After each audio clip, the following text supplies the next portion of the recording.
Hola, te doy la bienvenida al canal Edu Art Prince, soy Eduardo Vigiano y aquí tratamos temas de arte y diseño. Lo que estás viendo detrás mío es una de las obras que hice durante el 2021 y que seguramente vas a ver en alguna de las exposiciones que estoy programando para este año 2022. Ya te voy a informar sobre eso. Vamos al tema de hoy. Hoy quiero que hablemos de la abstracción geométrica. Arte abstracto, ya lo sabrás, hay de diversos estilos, pero específicamente a partir de comienzos de la década 20 del siglo XX, comienza a darse un fenómeno pictórico cuyas obras se basan en formas geométricas, como ves acá en este ejemplo. Y las más básicas, esa es una característica importante, que van construyendo composiciones que llegaron a ser bastante particulares, características, hasta el punto de poder ser identificadas bajo esa denominación, abstracción geométrica. En realidad surgió como una reacción de este grupo de artistas a lo que, según decían ellos, era el excesivo subjetivismo de las obras de arte que les antecedían. Entonces, claro, se oponían a lo subjetivo y de ahí es coherente entender que ese afán que tenían por alejarse de lo más puramente emocional constituía también una característica, una impronta. Es raro, ¿no?, que un artista se quiera alejar de lo emocional, de lo sensible, pero bueno, por ahí iba la cosa para ellos. Otro punto que decían ellos que era que los movimientos estéticos se empecinaban en representar las tres dimensiones de la realidad. Por eso los abstractos geométricos hacían un culto de la representación de las dos dimensiones, alto y ancho, sin sugerir la profundidad. Es decir, todo plano. La chatura al poder. Y bueno, ante esta racionalidad, no es difícil que relacionemos estas obras artísticas con el diseño gráfico, incluso no solo por las obras, sino también por los nombres, ya que muchos de estos artistas trabajaron en el ámbito del diseño. Por ejemplo, esto que ves acá es de Laszlo Moholy-Nagy.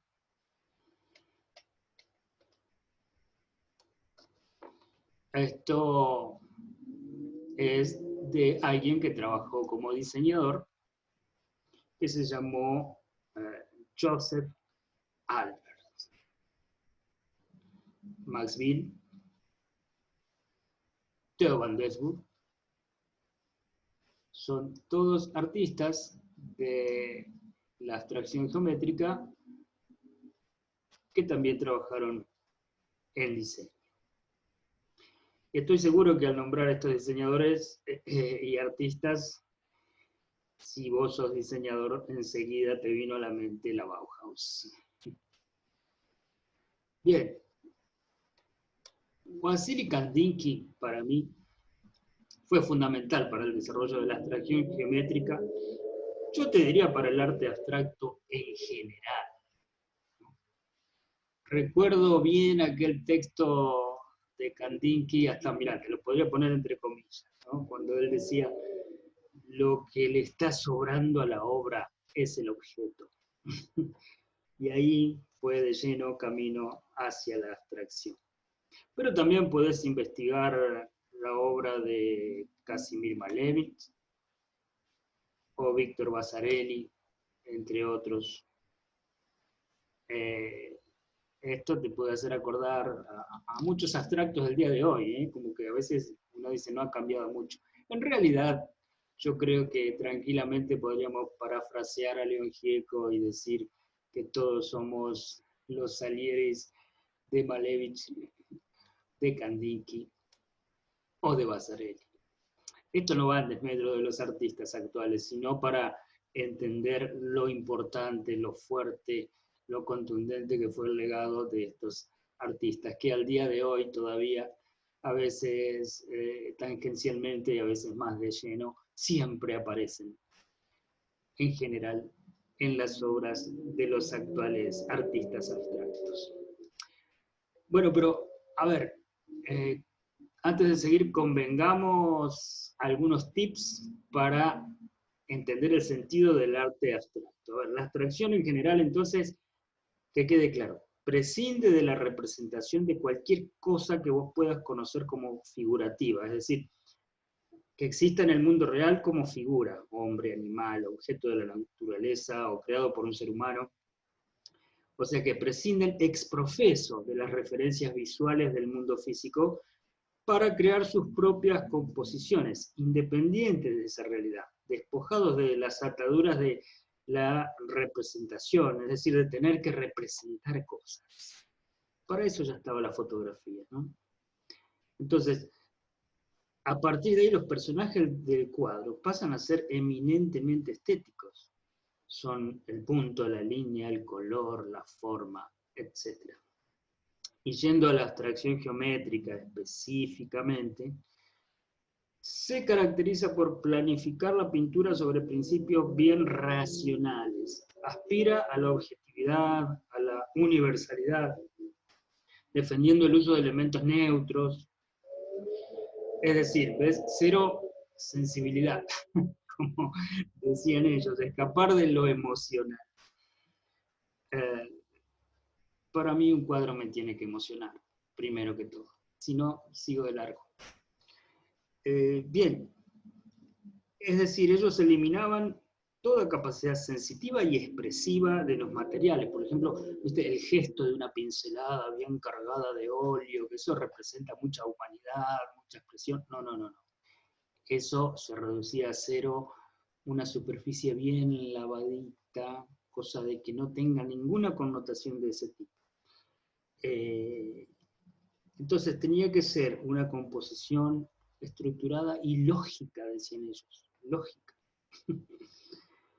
Claro que, qué sé yo, como ocurre con otros movimientos, se va diversificando y tiene varios ismos después, ¿no? Por ejemplo, el suprematismo de Malevich, eso lo podés investigar, Malevich, o el neoplasticismo de Piet Mondrian, ¿no? En fin, creo que en próximos encuentros podemos abordar más en profundidad sobre la obra de algunos de estos autores. Kandinsky, por ejemplo, sería muy apropiado. Puede explicar más en detalle el sentido del arte abstracto, ¿no? Lo que sí hay que saber entonces es que estas manifestaciones existieron, y este es un punto importante para los artistas que están comenzando y otros que no tanto. Es decir, conocer lo que ya hicieron otros. La historia no empezó con vos. Conocerlo y reconocerlo. Es decir, dar cuenta de las influencias. ¿Cuál es el problema? Porque un crítico experto o un artista experimentado se van a dar cuenta. Y ahí está la riqueza, ¿no? Toda esa carga connotativa que encierra tu obra. Que también trae aquellos sonidos, ¿no? De aquellas obras del pasado. Digo esto por si alguien cree que con su obra está inventando la pólvora o plasmando la verdad revelada. No, no, no. Pero lo que uno sí puede hacer es crear nuevas formas, aún cargando con todas aquellas herencias.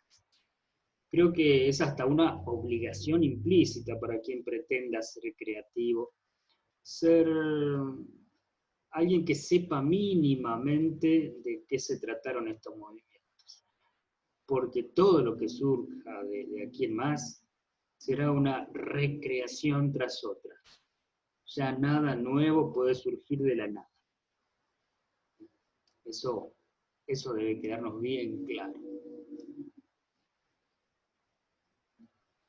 Miren, este es Mondrian.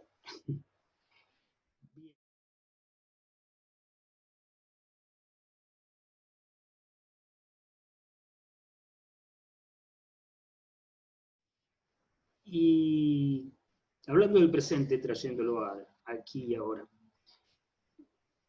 para que, por si alguien piensa, ¿qué está diciendo este tipo? ¿Cómo hacer algo nuevo y creativo, cargando con la influencia de todo aquello? Bueno, vamos a un ejemplo, y aquí amerita que sea autorreferencial, discúlpenme, pero así puedo hablar, no con supuestos, sino con realidades, de hechos, y con la certeza de las ideas que me surgieron y no supuestas ideas. Yo empecé a trabajar la abstracción geométrica después de esta etapa realista, pero en realidad para mí no es que di un salto a lo opuesto. No, simplemente lo que hice fue despojar a las obras de la anécdota, de esa parte sensible. Porque aquí, bueno, lo que pasa es que yo hacía pósteres porque la gente quería tener la imagen colgada en su cuarto. Bien, entonces eso es lo que hice, reproducciones de obras. Pero la estructura estaba. Esta geometría con la que yo trabajo hoy estaba, solo que estaba oculta tras la imagen que se podía evidenciar, lo figurativo. Lo que hice ahora es sacar ese velo y trabajar desde las estructuras.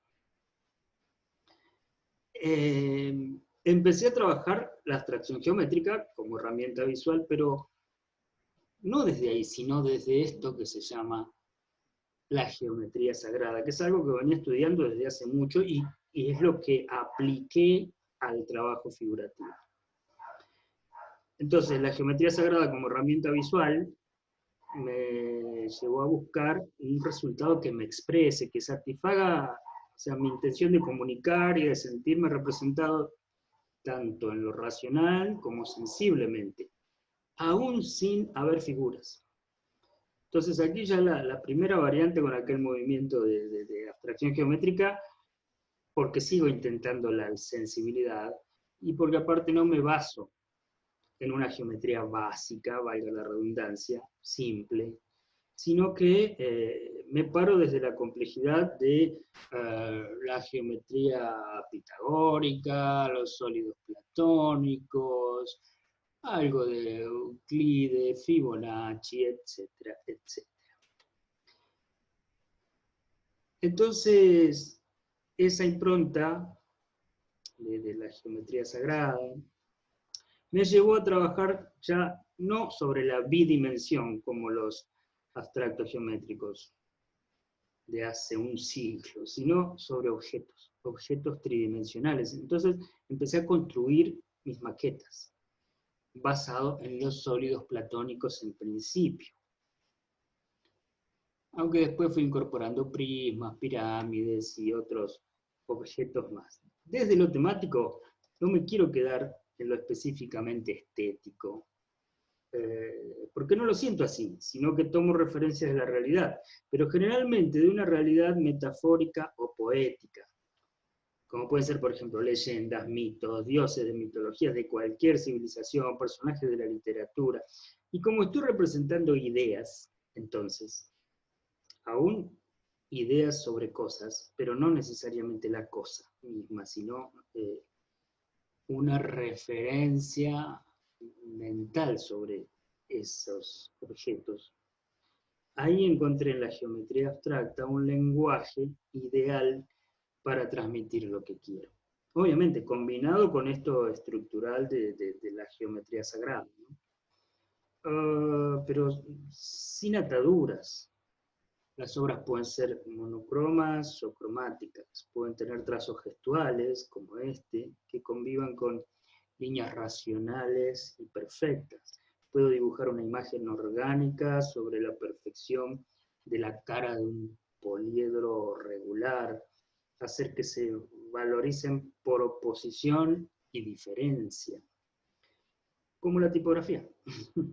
Puedo crear la continuidad de una imagen a manera de una secuencia de una cara hacia otra del mismo poliedro, o también puedo crear la secuencia por medio de imágenes individuales en cada una de las caras.